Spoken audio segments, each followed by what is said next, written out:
que mission nga na yeli na moto ya mboka ya kosalela peuple na ngai bokomi kobebisa yango suka nini population mutaliki yango donc toza na problème moko te soki ya dissoudre ya ye nde mutala na pouvoir wana yango sa. Après le 24 janvier ata le 25 aza na pouvoir ya kopanza yango ya koboma yango nana lingi peut-être Antoine Tshisekedi ti le mois dissoudre yango ata sibonenge na zoloka yo na moki na ntongo na dissoudre parlement monsieur ozobalance roquette na poma tetiti ozobanga parce que soki bozongi bokoya lisu te. Dès lors que le président a eu ordonnance à dissoudre l'Assemblée nationale, le président de l'Assemblée nationale a commis invalide. Mon collègue du Sénat et moi-même, nous lui avons rappelé la ratio legis de l'article 148. Ce n'est pas ce que ça veut dire ratio legis. Janine Mabunda eloko wana ayebi te akende yokola droit parlementaire to ayebi pas ba député à Kalakola ba bito talisaï. Il y a des conditionnalités. Il faut qu'il y ait une crise. Président Nabiso a servi le chef de l'État pour qu'il ait raison de dissoudre le Parlement. Biso tolingi pas dissoudre le Parlement. S'il dissout le Parlement, le même jour, il se peut te dissoudre comme président. Alors que le président a dissoudre l'Assemblée nationale, Bazali sous un pouvoir mokote Yakosala dès lors que l'ordonnance est prise et publiée. Personne qui méconnaît notre loi fondamentale peut être exposé au cas de haute trahison pour violation intentionnelle de la Constitution. Bana Congo bayeba que dès que le président a signé dans sa discussion dans le public, moyen à kofunda na haute trahison exacté. L'ordonnance prise dans les conditions, il y a dissolution, échappée de tout contentieux, c'est-à-dire de tout contrôle juridictionnel. Il faut qu'il y ait une crise persistante. Ce qui n'a dissoudre l'Assemblée nationale, ça veut dire que crise est continue en mode. Sous le Parlement, nous prendrons les armes. Donc, 4 mètres, on a 4 alors les métiers, on a bien. Nous avons les 4. soki badissoudre batiaki te titoko boma biso na mboko nde bokoye.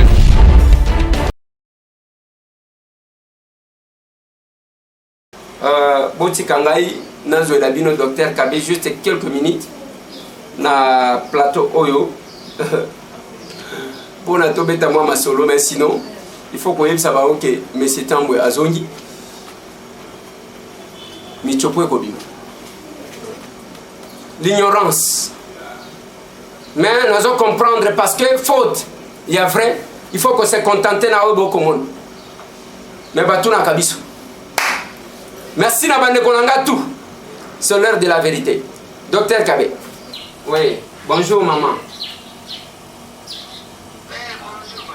Ndeko Eliezer Zanga.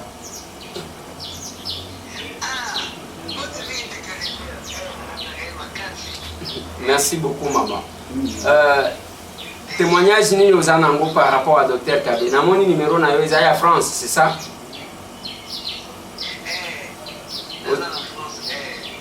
Vous en France. Vous en France exactement place où?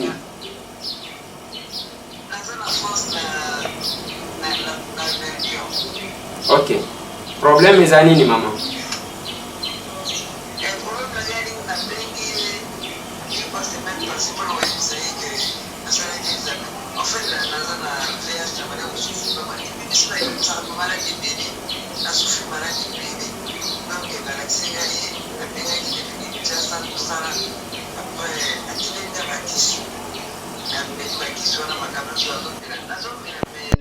na confiance te tant na quel hôpital balobi na nga ah bazomona nga maladie édiminuée mais maladie édiminuée na continue na question examen malade na banotama na babeki makolo ebongi bavene makili eza kocircule te komi kocircule na bwaki babeki motema tosala ebane kosala bien te motema mpe ebongi surtout barein ekufaki tosala donc moyen nazwa bakisi ya te barein ebongi makambo nyonso ebongi donc na kamwe nazo continuer kaka na kipela nga te na ebengaki na signale yango na tiki mais sikoyo kaka semaine passée docteur Mundela abengi lisusu au contrôle général nake osala contrôle balobi na nga mais okomi indétectable abi ndenge nini indétectable ote maladi no bazomona na kati ya makila te okomi indétectable Mundela akamabi madame tu as fait quoi nga mpe nayebi so te na bosa nayebi te nazomelaka bakisi mais tosoni ke bato ebele bamelaka meme kisi mais ndenge nini na yo maladi na makili elimwe nayebi te nazomelaka bakisi bo après ne réfléchir na bi je bois des tisanes africains Mundela Kamarabi, vous les Africains vous êtes trop compliqués. Mundela Dembi ko soigner malade, comment Africain peut soigner ça? Nabi je sais pas, c'est miracle de Dieu. Ngana mbina kaka batizen ba pesinga. Da comme indétectable donc to comme sanzambe. Donc si ko Mundela zone di maté, batinga na zone ndako ba on di maté, ba pesinga ko rendez-vous mususu na kine na mois ya avril. Basa sous contrôle, nous autres ma contrôle général, ba mona ndenge nini na ko comme indétectable. Na ko nazalaki nango impossible. Donc ngato na dona ndako na sepedi na bengi kabi na yebisi. Ikutu na boni abosala ngapo na benga ikala. Na yebisi na bina moni penza miracle moko mo eti. Yango na yebisi ya. Moni yepa komisika ntani. Mais vraiment, les gens sont négligés que ma campagne africaine. Et beaucoup connaissent les amakasi. Les amakasi. Les amakasi. Tout le monde a dit Kanan. Ma bébé wa. Mais comme les cas, il y en a dit au moins on a résultat de les amakasi. Ouais. Na lobby boy. Ozalaki bakanga yona sida, c'est ça? Na ni lisusu. Ezaki na barre bebaki et puis na motema makile zo circuler bien na motema vimbaki et puis makole kufaki. Mais maman, donc balobaka que ceux qui mutu azomela banti rétroviro ceux qui basali examen malade wane komona na te eko kikozala na ndenge wana te na yebite menga penza na meli mingi pendant 12 ans et changer mes athées. Non, comme indétectable. Okay. Donc, nakamwe. Et c'est depuis combien de temps vous avez la bakisha, docteur Kabé? Depuis l'été passé, même pendant 1 mois. Après la tiki nanga. Pour nga moko so la mbili ba traitement na mbili même ya mundele so na mbili na kati nanga. Tellement na banga be fait secondaire na kalmi akabi na moni fait secondaire te puis kisa ngoti to koti vera ezana atina kango ebele ezana ngaka ebe ba répéter pour la répéter nazo kam na mulungi ba moya poto ezaka bien to koti vera ezaka bien donc so na tokisika na titiza na ngana mulangi na mirakanda munda na milika peut-être pendant 1 mois na tiki na après na barosa avec examen na moni ka ko ça va. D'accord maman, merci beaucoup hein. De rien. Merci. T'as voulu dire roi Salomon Zamba, Salungo. Ok, docteur Kabé. Loba, makamuna yango.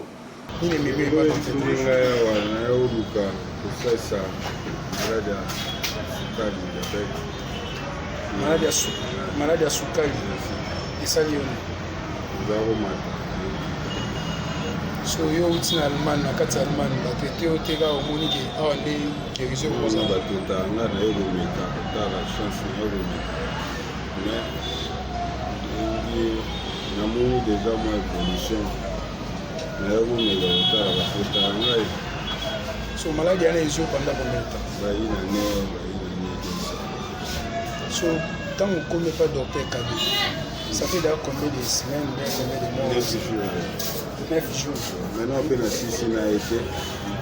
Mais ça va un peu déjà. Maintenant, on a 6 n'a été. Donc, on a mis l'évolution déjà bien. nayaki pa docteur Kabé natalaki na télé na publicité ntango alakisi spot na ye en tout cas etushaki ngai trop yango etindaki ngai na ye awa nazalaki malade nazalaki na cancer ya col utérus. Ntango nakomi awa docteur Kabé ayambaki ngai ayokaki ngai aconsulte nga après akomi kopesa nga bakisi mais naconstataki eloko moko mbala liboso kaka traitement ya liboso il y avait un changement dans nzoto nanga po nabandaki déjà koperdre poids équilibre donc nazalaki déstabilisé na santé nanga mais premier traitement oyo nazwaki pa docteur Kabé rétablissement ya santé eloko ya liboso signe ya liboso ya guérison yango wana nazwaki après naye kocontinue bakisi na minute oyo ndenge nazoloba boye en tout cas ok maladi moko te ok ndenge naza awa ok. Maman, est-ce que makambo zoloba eza lokuta te po bandeko bazali kolanda yo bazali pe na page oyo to zalaki nango o ko zalozo endure bango en erreur ni eza lokuta te makambo zoloba botika makambo nazoloba eza ya solo po nga moko nde nayaki awa baoyo bayebi cancer ya col utérus ezaka mbuma moko ezala na kati na biso ya bana basi nga nayaki nazalaki na mbuma wana alors eza osolanga baanomalie ebele na nzoto donc bamikosa bapasi bamitisa donc lelo maladi mosusu lobi mosusu lelo donc nazalaki na baanomalie ebele na nzoto mais ntango naye awa donc nde naoloba boye nazokende vers kotendre vers 1 mois nakokisi 1 mois te nabandaki kisi na nga na mois de na mi vers fin ya décembre nabandi kisi donc ndenge nazoloba boye ok naza ok. awa toza na centre médical na pakabe na kabambara epa ya papa Kabe docteur Kabe mama oye kosala nini awa naye pamba te naye na maladi nakendaki hôpital nayeba douleur ekondisanginga mingi novembre mobimba douleur makasi ti octobre ti azwi traitement douleur ezocontinue kaka maintenant nakei na hôpital balobi na ngai osala échographie bakomi koloba na ngai nakende opération balongola ngai na crise nazalaki na problème ya bakyste na batrompe bapota na bamatrice balongola maintenant na kati ya ndoto nalali na ndoto akomi kolela epa na nzambe o maladi nini euti wapi naleka opération na ndoto nzambe ayo kotalisa ngai te na maladi na yo okokenda na bokoko na bokoko siko ngai nayebi bokoko te nga nasala bokoko mempa nakenda mempa na bakistaki ya bato mwingi un jour nafungolaka tele na ntongo na mesani kofungula tele local te nafungolaka na ntongo naye komona papa Kabe na tele azolobaloba atangi ti bamaladi nyonso ya bacancer atangi bamaladi tututu boya malamu wana wi ndenge nzambe alobeli ngai amoni lokola nafungoli tele na papa na ntongo boye ezali likambo oyo mbala moko nayekaka awa na adresse ndenge nalandaki na télévision nakutana na papa nakomeli nga kisi na ye na dute même pas puisque même nga depuis nabotama nasala bokoko te nasalaka kisi nabelaki na bokoko te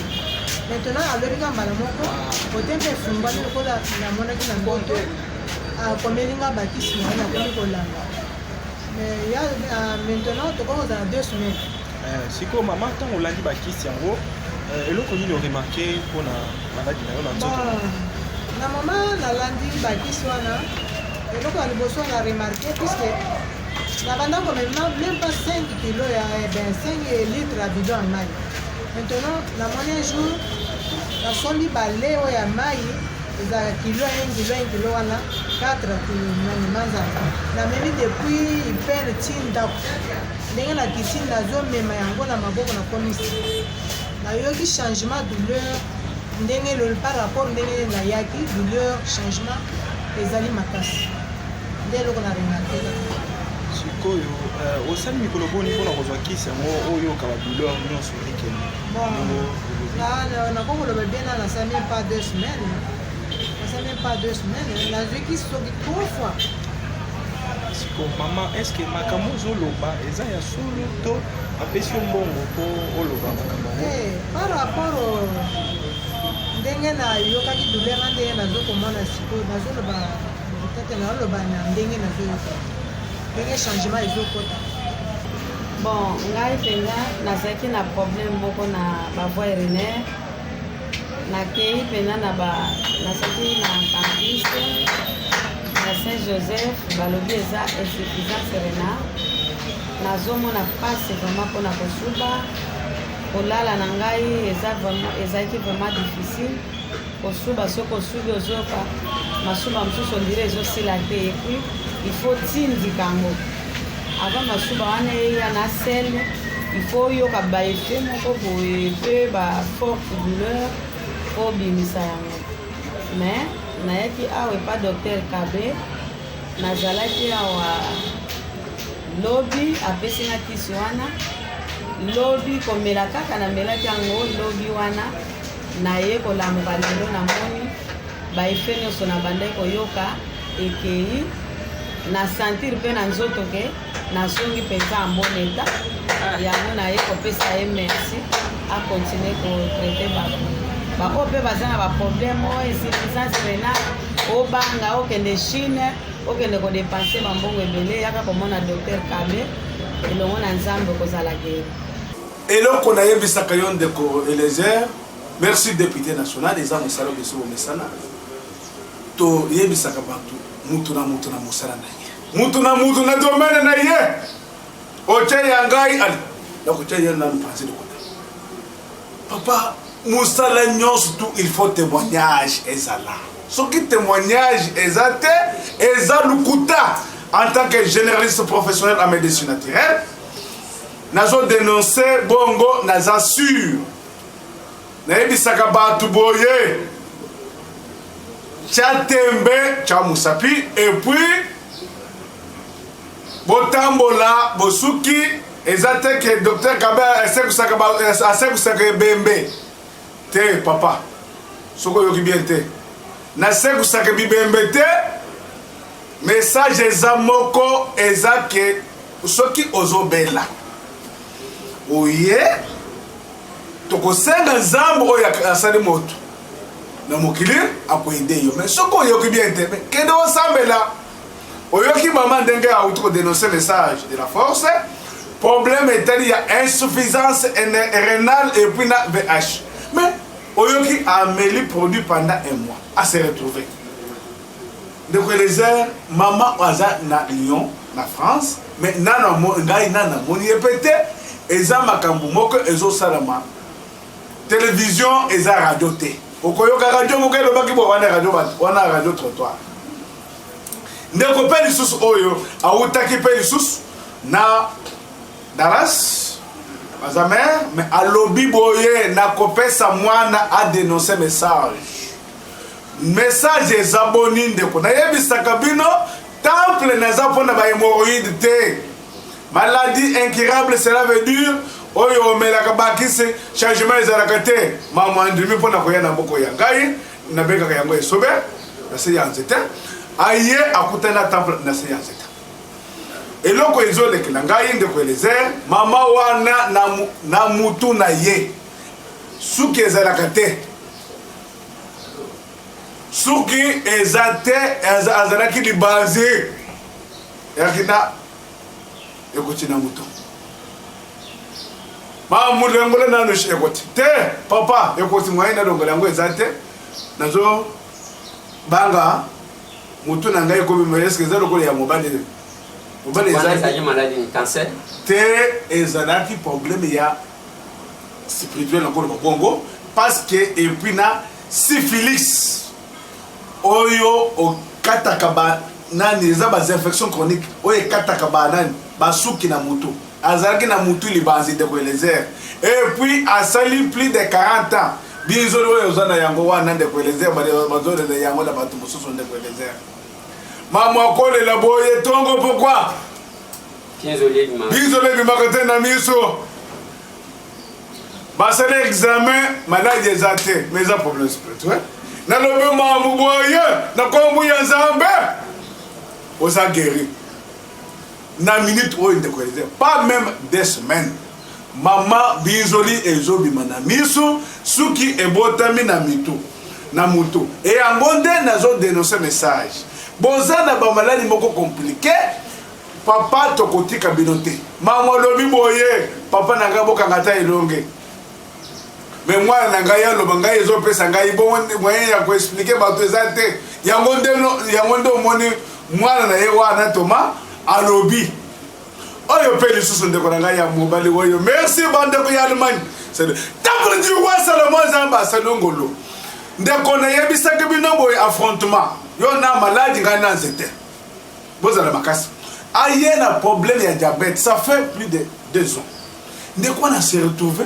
pendant une semaine à se retrouver à l'objet maison na kotika bongo te avant na kende Allemagne il faut na dénoncer message et puis azalaki pe hypertandi mais nzamba asali grâce boyoki message ya ndeko wana eloko ezalaka moko na vie vraiment kokende kobeta CTT na eloko oyebi yango te soko oyebi te tika ndeko oyo bayebi bamaîtrise basala yango nde ayebisaka bato oza charlatan na mosala lokola bandeko oyo omonaki ndeko na ngai désert numéro moko to affichaki na poto numéro wana nsima na yango kozalaki bato mosusu bozotambola na lukuta tozwaki baimage ya video ya biloko moko ya lukuta ya baproduit wana et puis ebele na Haïti mpe lisusu nazwaki mpe lisusu ndeko moko oh temple bazopesa biso tangawisi papa tangawisi nayebi yango maison oyo eza baproduit te papa moko na Irlande merci bandeko ya Irlande mais temple namoni mpe lisusu baproduit oyo toyebi yango na Château Rouge biloko yango oyo mais nazo comprendre te dénoncer message lukuta esila yango nayebisi bino eza ke lokolo tokutani na ndeko na bino affrontement ngai nabekaka ye affrontement asafrontaka azokaka nsima te problème eza moko numéro eza mibale ya Brazzaville esika meso akendaka oyo tobengaka Bagdad na bureau international oyo tobengaka temple du roi Salomon c'est le temple du roi Salomon zamba nanguya il faut nakanga na malaji na zote ya bato bolandi témoignage musika ndeko Eliezer en tant que député musala na biso papa il faut maloba tango zoloba zala sir soko za sir te tika na yo démissionnaire ozoko katendeko mais eza makambo ya banzete ozoko kate zonga mboka kendo yokoda nalingi opesa numéro tous ceux qui savent parce que tozala rebelete ya docteur Kabe numéro na bino eza moko ndeko ya 0 na yebisaka bino ezalaka moko enani eza mibale 09 oyo ya mboka na ngai 0990 18 67 15 à la fin obengi okukuta na temple du roi Salomon ndeko na bino ya Brazzaville merci mwana mobali okabi na Brazzaville 00242 05 34 10 74 0 na soka obengi okukuta na temple du roi Salomon otobe nzamba asali ngolo il faut témoignage ezala nayebisaka bino bato bayebi secret ya médecine naturelle bukoko eza biso boto na biso kolanda bano bate.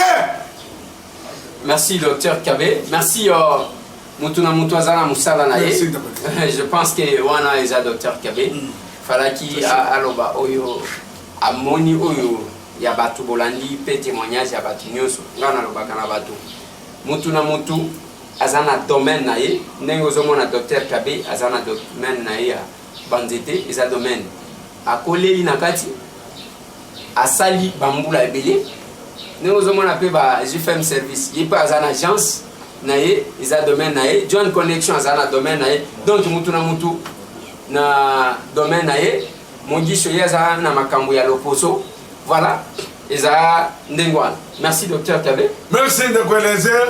Merci député national. Zamba Pambo Leon Deko. Merci. Merci, merci. Merci monde. Asa besane moto moto shosho ndeko nakai.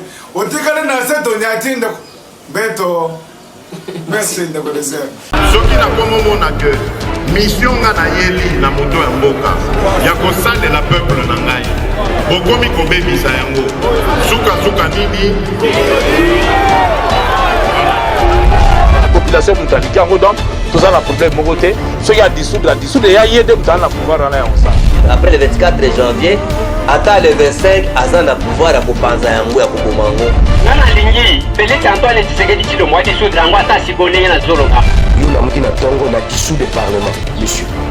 Ozobalance roquette na poma tetiti. Bozobanga parce que soki bozongi bokoya dissoudre.